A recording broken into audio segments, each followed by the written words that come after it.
Dans cette classe, nous allons apprendre à insérer des plans et des axes, qui servent de référence pour la création de géométrie, et sont très importants pour la création d'esquisses et de solides. Ouvrez le fichier disponible dans la classe et commençons. Quand aucun des plans et axes du dossier Origine ne nous rencontre, nous pouvons créer des références en fonction de nos besoins. Pour créer des plans, dans l'onglet Modèle 3D nous cliquons sur Plan de travail. Maintenant, en cliquant sur un visage plat, en gardant le clic et en faisant glisser, voir que nous pouvons entrer une distance pour insérer le nouveau plan et confirmer. Toujours avec cette commande, en cliquant sur deux bords, nous avons créé un plan les interceptant. Si nous cliquons sur une face cylindrique, par exemple, notez que nous devons entrer une référence supplémentaire pour créer le plan, tel qu'un point ou un bord.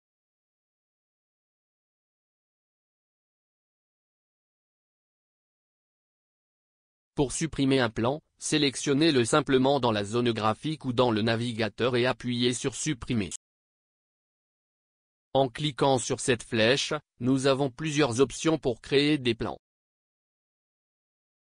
En cliquant sur cette option, découvrez à quel point il est facile de créer un plan entre deux faces en les sélectionnant comme vous le souhaitez.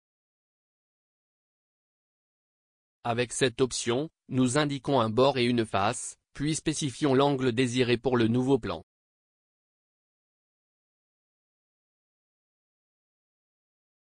Avec cette option, voyez comment insérer facilement un plan tangent à une face cylindrique, en utilisant un arête comme référence complémentaire.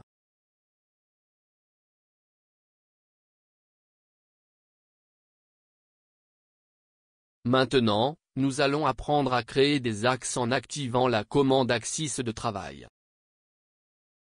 Pour insérer un axe au centre d'un profil cylindrique ou au centre d'un trou, nous cliquons sur le bord ou la face cylindrique, voir.